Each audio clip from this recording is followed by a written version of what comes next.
Good morning, guys.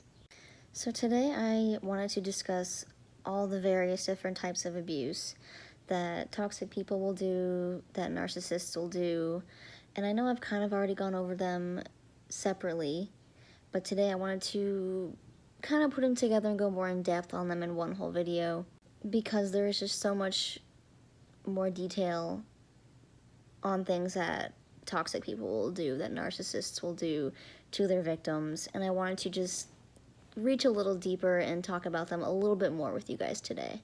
As I go over each topic today, I'm going to add little pictures and definition images to kind of help people understand a little more if they want a little extra information that they might not understand, because like I said, there's so much that goes into all the abuse and all the tactics that toxic people will pull, and I would like to add as much information on them as I can. With all that being said, let's get started today. So the first tactic that we're going to talk about today is called blame shifting. Something narcissists love to do is they never take blame for the things that they have done to people that they have hurt. A narcissist has never done anything wrong, so why would they admit to having done something? So they will push the blame and the fault and the wrongdoings that they did onto the person that they've hurt, diverting attention off of them and pointing the fingers back at you. Naturally, in an instance when a narcissist is blaming you for something that they have done, you want to defend yourself. And that's kind of what a narcissist is banking on. A narcissist will take that change in conversation to escape the confrontation altogether. The original topic of their bad behavior and abuse has disappeared. The spotlight is no longer on them, running from accountability for their actions yet again.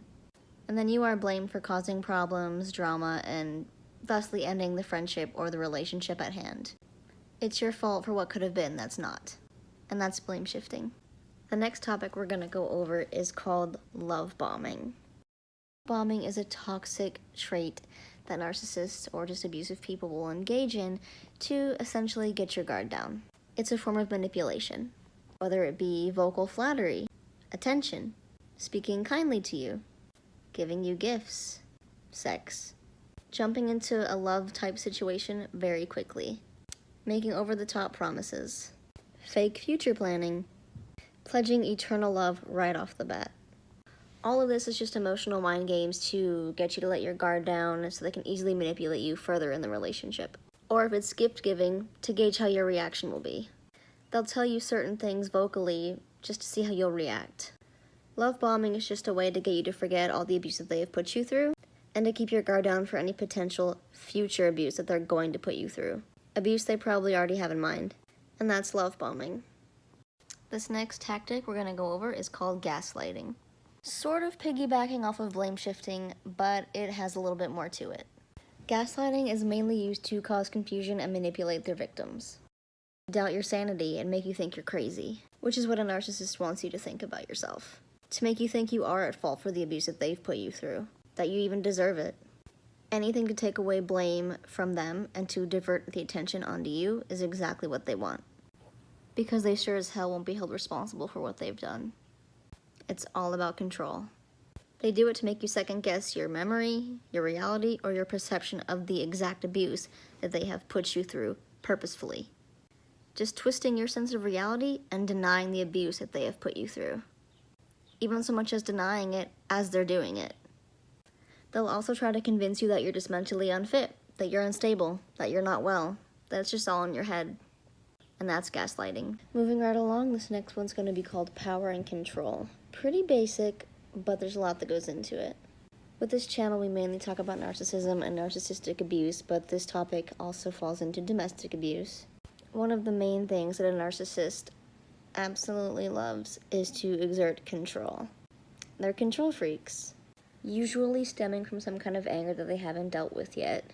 But they will use intimidation, they'll use coercion, they'll use threats, sexual abuse, emotional abuse, mental abuse, just to maintain that balance of control and power over you. Power they don't really have, but they want you to think that they do. They'll use minimization and denial to keep their victims trapped. My narcissists like to use coercion, threats, and fear tactics. They're the smallest things on the food chain, but they have to act like they're tough. Once they realize they have no real power or control over their victims, they hightail it and find someone new to prey on. They're absolutely the weakest things ever. And that's power and control. This next one's going to be called sabotaging. So narcissists are very jealous creatures. They want the things that we all have that they pretend to have but they really don't. Like healthy relationships with family or friends or loved ones. Or having family or friends or loved ones in general at all. Healthy relationships. They hate the fact that you'll either have something that they will never have or that you already have it. Or if you've experienced something that they want to go through but they never have and never will. They will show a lot of aggression towards you and they'll try to undermine your relationships. They'll be going around spreading rumors, doing smear campaigns while their flying monkeys think you're not shit. Anything to throw a metaphorical wrench in your life. To disrupt your happiness at any cost. Just to try to bother and disturb your peace. Because really they're just bored with themselves. They're trying to make sure that any attention goes back to them. They can't stand for you to be happy when they never will be. A narcissist will sabotage any special moment that's happening for anybody else because they're incapable of maintaining a healthy relationship with anybody. It's also a sense of control, and that's sabotaging. Something else narcissists like to do is called camouflaging. A narcissist has no real personality of their own. They learn how to mimic and adapt and blend in with people so that when they have to interact with a victim, they know exactly how to play them. One of the main things that a narcissist has to do is maintain their image to society. They have their fan club that they've got fooled into believing they're a really good person, whereas they have the victims out there that they've abused that know what they really like. And that scares them, because someone out there knows their true colors. They have no capacity for any kind of healthy relationship with anybody, be it friends, family, or romance. They weren't wired with these skills. They learn to imitate people through observation and studying their behaviors. They're a true camouflaged predator in our day-to-day lives, keeping sure that their true selves are hidden from certain people that they don't want to know what they're all about, but also keeping sure that their fan club, their blind followers, never catch on. They're one of the world's greatest con artists, working a facade to fit in with society. Another little fun fact about narcissists is that they're pretty big drama queens and kings. As mentioned before, they like to make threats when things don't go their way.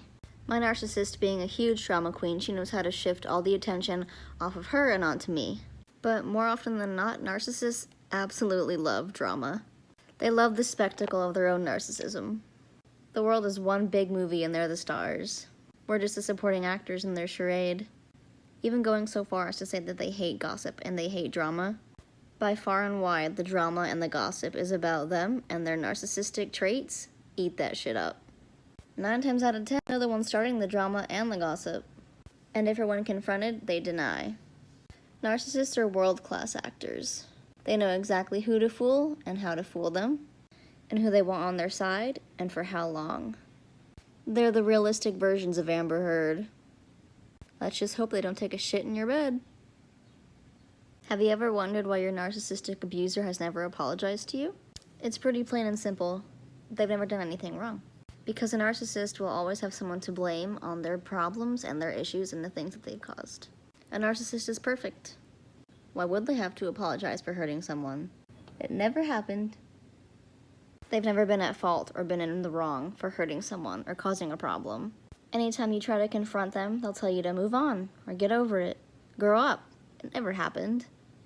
Should you have had a situation where a narcissistic abuser tells you to move on or to get over it, in a way, you can take that as a sense of closure. Because to me, they're sort of admitting to what they've done to you without really admitting it. They know that they've hurt you. They know that you know that they've hurt you. They just don't care. A narcissist has never said the words "I'm sorry" before and meant it. But that's what they have their flying monkey fan club for. To constantly fool and pull the wool over their eyes.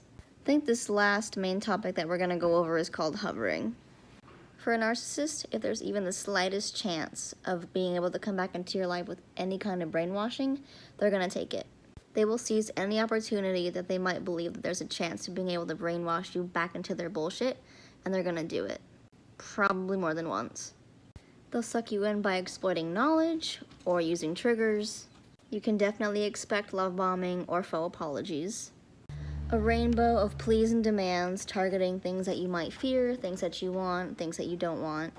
The goal of hovering is just another way to control. By sucking you back into the false glamour that is the narcissist, painting a rosy, pretty picture of what the two of you could have together. When in reality, there's nothing good about it at all, and it's a very toxic situation. When a narcissist has no one else left, it's when they usually use hovering for a certain victim. A narcissist is desperate when they use hovering. They need someone to feed off of. I saved the most important thing for this video for last. And it's a little something called empowerment. The narcissist's true kryptonite. Empowerment is the reclamation of rights and power for our everyday lives. To make the choices that we want to make without fear. And to live a safe and peaceful life. Because when you no longer fear a narcissist and their fake shit that they have pulled on you, then there's nothing that you can't do. Once you reclaim your power and the control that you have over yourself and of your life, they'll fade into the woodwork. Fade into the shadows like the nothings that they are. Of course, once you do that, they will be on the hunt for a new supply. More than one supply, as a matter of fact. And they will get them. And surely over time, those new supplies will learn the same truth. And we can only hope that they gain the strength to leave and to have their power back. Narcissists have nothing on you. They have no power over you.